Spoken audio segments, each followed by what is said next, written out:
Star Wars Battlefront 2. Is it still worth playing in 2021? After its controversial launch filled with pay-to-win features and classic EA microtransactions, followed by its redemption arc and post-launch content drops, it's not a question that can be answered with a simple yes or no. But bear with me here, because the answer still is relatively simple. But let me stretch this out in classic YouTuber style by delving into the more finer details for a moment. Firstly, let's jump into what the game is now in comparison to what it used to be. I was an early adopter of Battlefront 2. I played the beta, I played the early access through EA's subscription service, now known as EA Play, formerly known as EA Access, of course. Like I mentioned earlier, the game had issues. Not in its gameplay or its hook, but its progression system. To cut it short, think this one over for a second. You can either sink 40 hours into the game and unlock Darth Vader and maybe get lucky with a couple of high-powered items and loot boxes, or you can simply throw money at the game and get Darth Vader instantly, and have a slightly better chance at getting overpowered perk cards for your classes. Now, the only people that like the sound of that are the investors that know nothing about what makes a game fun. It lost its player base back then, and it certainly lost me too. So coming back to it in 2021, after downloading it for free from the Epic Game Store, I felt ready to share my experience with this seemingly redeemed game. So, jumping forward to present day, with the microtransactions gone, and the countless updates and content drops have been stopped, how does it feel?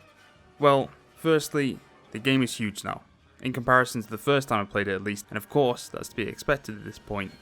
But size, when it comes to games especially, doesn't always matter. Is the content good though? And the answer to that is actually pretty simple. It's yes.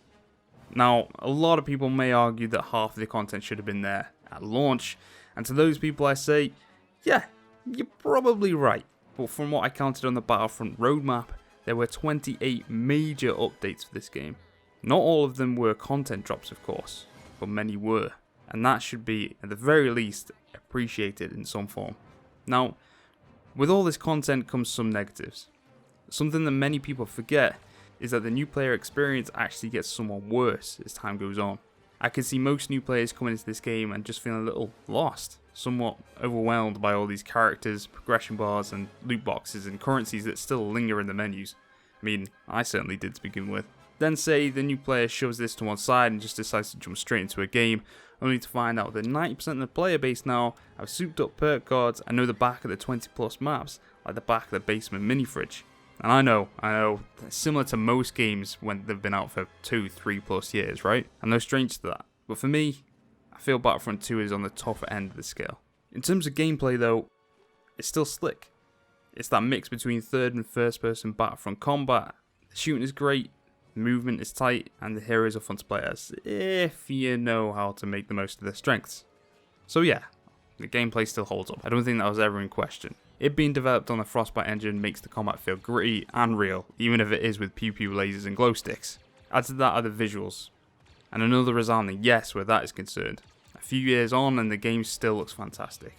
Its photorealistic environments still hold strong today, and I feel they'll remain in that form for many years to come. Also, this single player is at least worth it if you haven't played it yet. It's pretty linear and rehashes a lot of the multiplayer elements into it, but overall it's fine and certainly adds something in terms of value. The story is entertaining enough, but I wouldn't call it gripping, as it kind of telegraphs a lot of the plot point pretty much the entire way through, but it is what it is. So let's cut to the chase. Is Battlefront 2 still worth playing in 2021? The answer, of course, is yes, but with a few big ifs. If you can find it at a discount. I don't feel it's worth paying full price for this game in 2021, and that might seem obvious, but it needed to be said. The player base is getting smaller and smaller, and yes, it's far from dying, but it's just something to be aware of since support officially ended last year. Another if is, if you don't mind feeling a little lost or getting your ass kicked for the first couple of hours whilst you level up those classes. Now, yeah, this only applies to new players, of course, as do most of the criteria, but damn, are you underpowered when you first start off playing this game. And finally, yes, Battlefront 2 is worth playing in 2021 if you're craving that all-in-one Star Wars large-scale battle experience, because let's face it, it's very hard to find it anywhere else with this level of quality. Hopefully that will change with new studios taking on other projects away from EA regarding Star Wars, but I guess we'll just have to wait and see. And that's it. That's my answer. Do you agree with me? Do you think I'm talking utter rubbish? Either way, I want to know. Let me know in the comments below. If you like the video, guys, and want to see more like this, hit that like button. Maybe show some love to the subscribe button whilst you're down there as well. And until next time, cheers.